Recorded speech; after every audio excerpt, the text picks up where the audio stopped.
Shanti Shanti. He says that these mantras in the Karma Kanda of the Vedas, whatever, they are all doing the sacrifices, uttering some mantras. The rishis are called mantra drashta. That means the mantras are powerful expression of sound. The sounds are powerful. Even in Diksha, in initiation, we use mantra, which have been coming down from generation to generation. How many generations we do not know. Some of the bija mantras and the main powerful mantras, they have been practiced for so many thousands and thousands of years. We don't know prehistoric time. It is coming down through the Guru Parampara, through the lineage.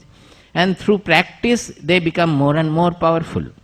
That is why there also we think of deservingness. Suppose it is given to a disciple who neglects it, who does not practice. By that the mantra loses its power.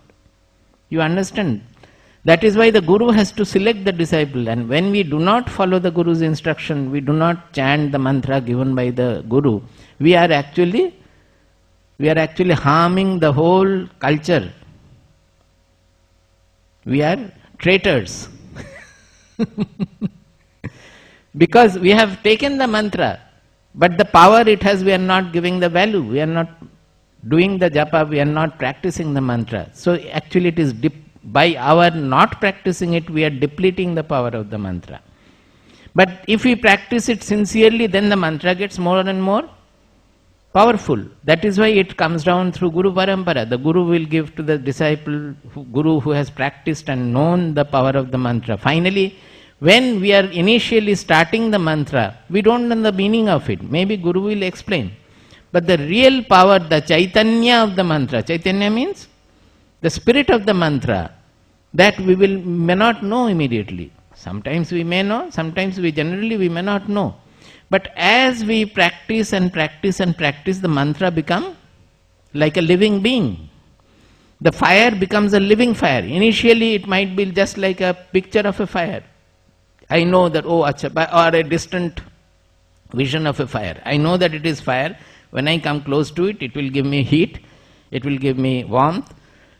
But when we practice slowly, that fire, the warmth of the fire touches us, and we come to realize the warmth of the fire. It becomes real to us. It becomes our experience. Like that, initially when we start, we may have heard about the power, we may have a distant vision about the power, we may have enough regard and respect for the Guru, by which we may know that whatever the Guru is giving, very valuable and powerful. But when we really practice it, then it opens up before us. And finally what happens? We come to know of the power of the mantra. When we actualize the mantra and we know the power of the mantra, then he becomes able to pass on the power to the next generation. That is how a Shishya becomes a Guru. And again he passes on to that. This is how the power is flowing. Suppose a Guru has got some Shishyas, but all the Shishyas, they do not practice at all. And they were not able to actualize the power of the mantra. Then what will happen? The generation lineage will become stale. The further lineage, the spirit will not go down. The mantra will not go down through him. So it is essential duty of a devoted disciple to practice whatever he has received from the Guru, because it is coming down to us from thousands and thousands of years. We should not devalue it. When we value it as something great and we pursue the practice of the practice given by the Guru, then that is why Shishyas are called Shishya. Shishya comes from the Shasana, the discipline given by the Guru is practiced by the disciple. So when he practices, he finally comes to know the power of it. In Kathopanishad it is said about Om Upasana, it is said, Etad alambanam shreshtham, etad alambanam param, etad alambanam nyatva brahmaloke mahiyate. Alambana means the refuge. Alambana is holding on to something, refuge. Now normally we take refuge in property, wealth, or somebody, husband, wife, children, like that. Holding on to that, it will save me. But they are all transient. The Shrestha Alambana is this truth. Our own identity, the real Atma. That is the real supreme Alambana, the supreme refuge. So he says that Etad Alambanam Shreshtham. This Alambana is the supreme refuge. Etad alambanam param. Shreshtham means the best and param means supreme. This is the best refuge. This is the supreme refuge. Now what does he say? Etad alambanam jnatva brahmaloke mahiyate. By considering it to be supreme, best and the supreme, when we practice it, slowly the mantra or the whatever we are holding on to, be it a guru, be it a mantra, be it a practice, be it a sadhana, that sadhana's power in it, the spirit in it opens up before us. It becomes real to us. Then we understand what is this alambana. When we hold on to it, we don't know. Suppose we take initiation from a guru, thinking of various things that I don't know, I want to know and all. Initially we go to guru. If we have faith in the guru, we go. But when do we actually come to know of the guru? What the guru is, what is the guru's state, we will know only when we become like the guru. Is it not so? Until we acquire all the qualities of the guru, at least to a large extent, and we start understanding where a guru's mind is different from the other minds. Generally people don't know. That is why they analyze the guru also according to their own standards. Whenever they say something, according to their own, they interpret, oh, Swami ji bhi bade log dekhne se mugdh ho jate hain. Oh, paisa wala hone se jaldi diksha de dete hain. All these things because our mind is on paisa, our mind is on wealth. So we are thinking guru is also looking into that. किसी को कुछ correction के लिए बोलते हैं तो वो स्वामी जी खाली डांट देते हैं, उनको बोलना नहीं चाहिए. बिकॉज वी आर ऑलवेज डांटते हैं, हम सबको डांटते हैं, इसीलिए सोचते हैं स्वामी जी भी डांटते हैं. स्वामी जी को डांटने का बहुत कुछ है, डांटने से क्या फायदा है. जब सोचते हैं किसी को डांटने से कुछ फायदा होगा तो डांटते हैं, लेकिन वो भी सोचना गलत है, क्योंकि जिसका फायदा होना है वो फायदा नहीं होता है, वो सोचता है स्वामी जी डांट रहे हैं. तो we are actually interpreting the guru also according to our own thinking, our own mindset. So it takes a long time if we pursue truthfully, with sincerity. Sincerity is extremely important here. When we pursue the sadhana sincerely, then as we develop, we grow with it, finally we come to know who is the guru, or what is this alambana we have held on to, what is this refuge, what is this mantra. The mantra becomes living with its power. Then we really understand the power. We become mantra drashta. The rishis are called rishi because seers they are called, because they are mantra drashta. They understand the power in a certain word. The word power they understand. Suppose we do the omkara japa, om om. Initially we will not know. Only when we are very sincere in doing the japa and it opens up with its spirit and power, we will come to know what this omkara is. Omkara is a great sadhana in our culture. In Kathopanishad, this verse is uttered with respect to Omkara Upasana. That is Upasana, worship, but Omkara is a worship. So he says, Etad alambanam jnatva brahmaloke mahiyate. When we come to know what is this Omkara, what is this alambana, then he becomes Brahman. Brahmaloke mahiyate means it is not a loka where he goes and then he becomes glorious there. It is a figurative expression. He becomes Brahman by knowing that. So when we start taking refuge or holding on to something, taking refuge in something, at that time we don't know the real power of it. By our sincere practice, finally the mantra opens up before us. This is the secret of the spiritual sadhana. Why did I speak about it? He says that tadetat satyam mantreshu karmani kabayoho yani apashyan. He says whatever mantras are there in the Vedas for performing yaga, yajna, etc., they are all true. Unless we have the faith in their truth, how can we pursue them? No purpose will be served if we pursue something without having the faith in its value. That is, when we value something, then only pursuing it we will have some effect of it. So he says that the Veda, these mantras, Karmakanda also has been written by the rishis. Even the Punarjanma theory and the Karma theory and all, they also have been kept by the rishis. So Shankaracharya says that although these are not directly perceptible, suppose hell, heaven, Punarjanma, they are not experientiable. We cannot experience it. Nobody is there who has seen heaven, seen hell. They will not be able to communicate to us. So whatever is non-experientiable, Shankaracharya says that you eliminate them, because a sadhana, a seeker of truth, need not go in for anything non-experientiable. Only whatever can be experienced, we should think about that. And Atma is fully experientiable, so you consider the Atma which is one, uniform, universal, transcendental. That only we have to think about. Tadetat satyam mantreshu karmani kavayoh yani apashyan.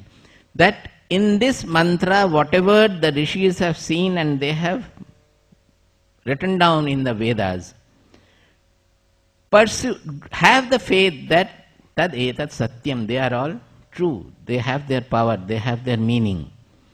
Tretayam bahudha santatani. This Tretayam can be interpreted in two ways. One is the Treta Yuga, that is after the Satya Yuga or Krita Yuga. The first Yuga is called Krita. Krita Yuga means in that Yuga everybody was Krita Kritya. Krita Kritya means, you know, everything is fulfilled. They were all doing their own work. There was no corruption in the society at all. Krita Yuga means there was no corruption in the mind. Minds were not desireful. Whatever you want, everything was there. Everybody was fulfilled. That kind of an ideal situation. So that Yuga is relatively smaller, shorter. It cannot be very long. So after the Krita Yuga comes the Treta Yuga, where these Yaga Yajnas were all injunctions were given for this and these were practiced. This is one way of thinking about it, that in the Treta Yuga, they all got spread everywhere. Bahudha Santatani means it spread everywhere in different forms. Another is that three Vedas are referred to here as Treta. That is the three Vedas, Rig Veda, Yajur Veda and Sama Veda. Now this is under Mundakopanishad, is under Atharva Veda. So it is a later Veda. So it is saying that in the Treta Yuga there were three Vedas, that is Rig Veda, Sama Veda and Yajur Veda.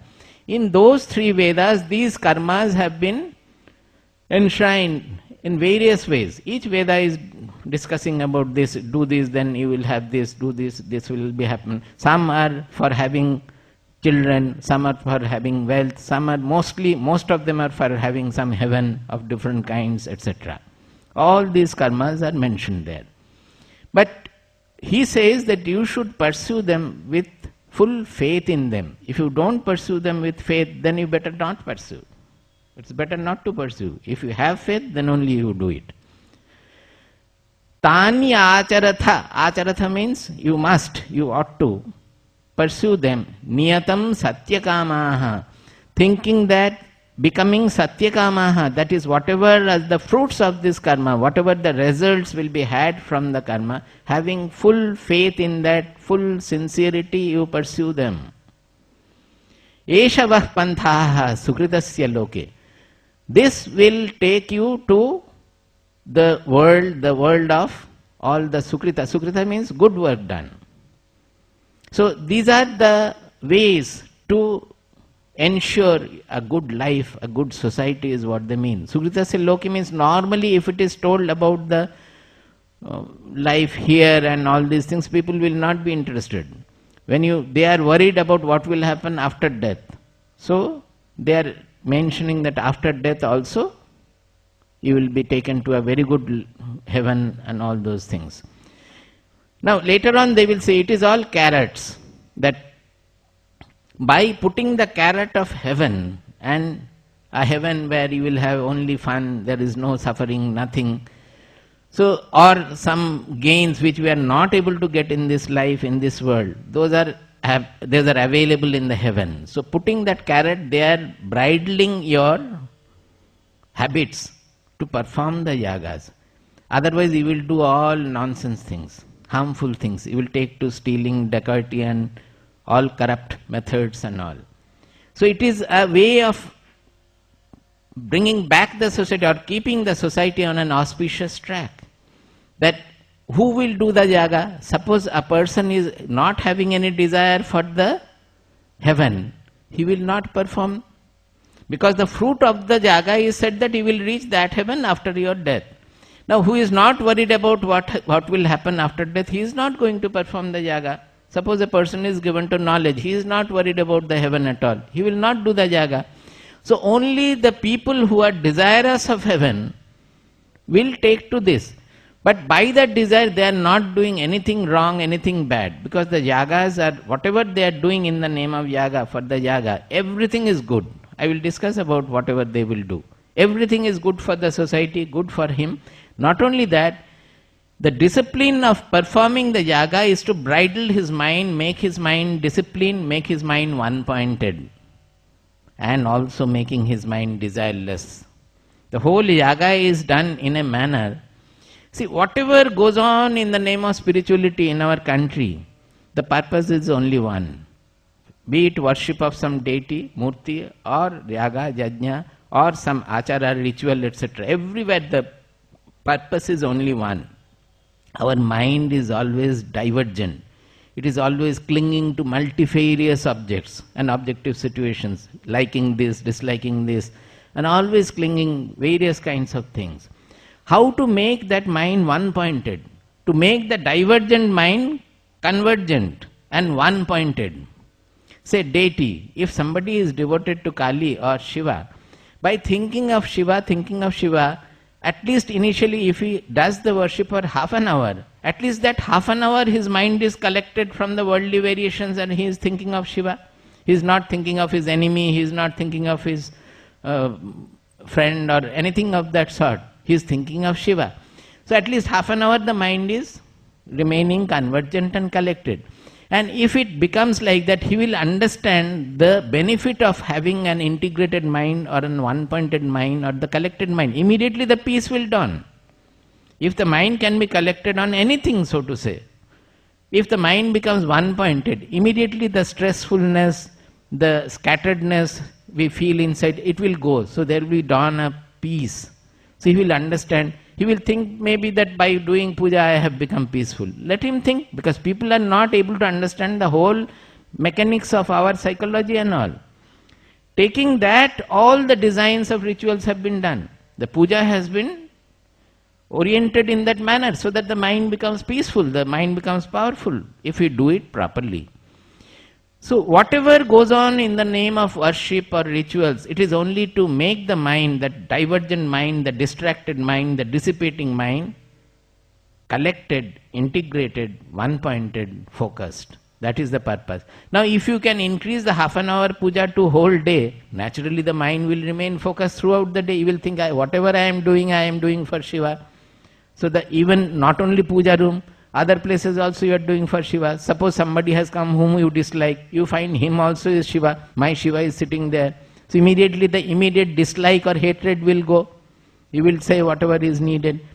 So by installing Shiva everywhere, the whole world becomes Shiva Maya for him. And our Shastras say that Devo Bhutva Devana Pyeti. That means any deity worship, the ultimate of worshipping a deity with the dual sense is when you become the deity. When you become the deity. Suppose you are worshipping Shiva. Now Shiva is different in different minds. In your mind you have a concept of Shiva.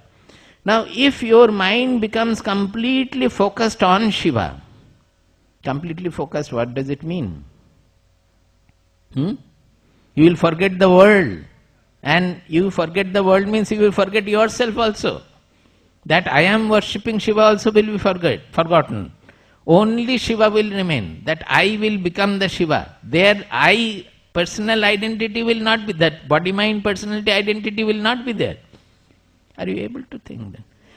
Whole mind will be full with Shiva alone. So have you not become Shiva then? Because outside what you are is not the matter. In your mind what you are is the matter. From the mind, that small I, the personality has gone. The whole world has gone. With that, the personality also has gone. The whole mind is glowing with the concept of the Shiva. Whatever you had, the consciousness has become Shiva. Is it not? So that is the darshana we say. That is the vision of Shiva. When somebody sees his deity, they say that I have the sakshatkara of the deity. This is the sakshatkara.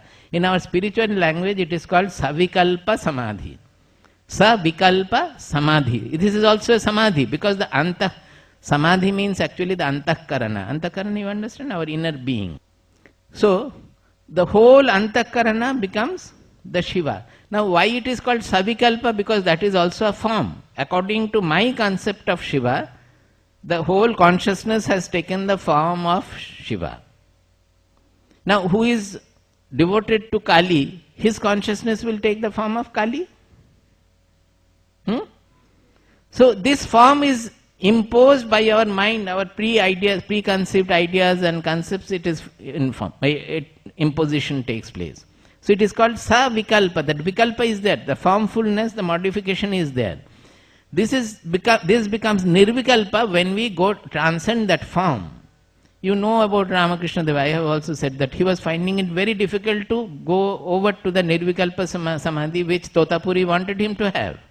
Because he was so devoted to Kali that every time Totapuri wants him to undergo the Nirvikalpa Samadhi, he ends up in having Kali in front.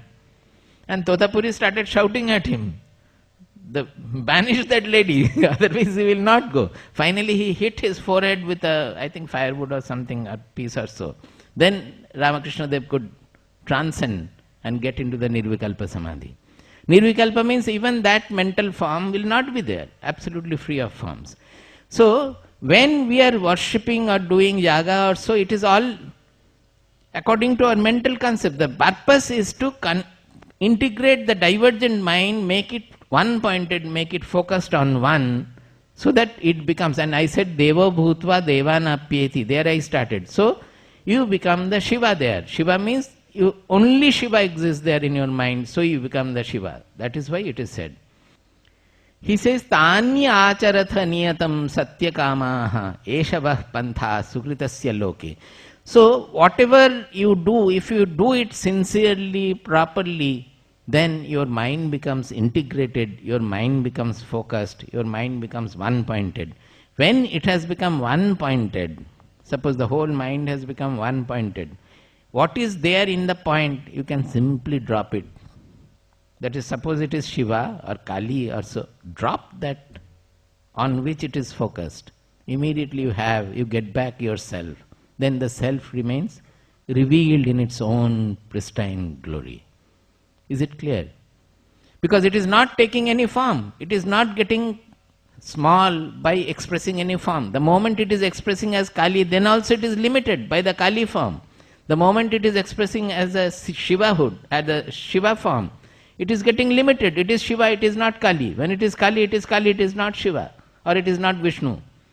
But when it is no form, then it becomes the ultimate self, the formless, from which all the forms are coming. Then we understand what am I, what is that I in us, that magnitude of that. Now, so these are not bad. These are whatever yaga, yajna, everything is designed in a manner that our mind, our behavior, everything is first of all discipline, then attention has to be cultivated, and then finally it has to become one-pointed. Finally, when it becomes one-pointed, we can transcend that point also and become whatever they want, that whatever is the purpose of the Upanishads, we attain that. We will further come to it as we proceed. See, now slowly they will discuss about the disciplines and all. In the second verse, he says, Yada lelayate yachihi samidhe havyavahane tadadya bhagavantarena. Actually it is tat ajya bhagau antarena. Bhagau antarena becomes bhagavantarena. Tadadya bhagavantarena ahuti pratipadayet. He says that achihi means the flame. They are talking about basically about any yaga yajna, but particularly here about Agnihotra, which is the first of the yagas, which is supposed to be performed by every householder. In the house itself, Agnihotra was to be performed. Even now many people are there, many Agnihotris are there who perform regularly this. So consider that as they are talking about Agnihotra basically. But it is true of any yajna. Yada lelayatehi archihi. Archihi means when the flames are becoming very well lit. Samidhe havyavahane. When it is well fueled, havyavahana. Havyavahana means the which takes the havya. Havya means whatever we offer, that havish we offer in the fire. That is, the fire is supposed to take it to the devas. That is the concept of the Yajna. The earlier, when they conceived of it, initially they thought about the concept of God came from the same causality, that where from this universe has come. We want a cause for everything, because whatever we are seeing around, there is a cause and effect chain. So we want to find a cause for the universe also. So we think of the God. In earlier days, they thought of the whatever natural power, they were not able to find out a proper cause. They conceived of a God behind that. That is why we had the wind god, the water god, the electric god Indra, the lightning is the Indra, then wind god was there, all kinds of gods were there. Because earthquake, we don't know where from it is coming. Suddenly flood, where from it is coming, we don't know. Sudden storm, where from it is coming, we don't know. So they conceived of each god. So Vedic gods are all natural powers. They are individual natural powers. So when they started, they wanted to please the natural powers so that our life become peaceful. They are all adhidaivika.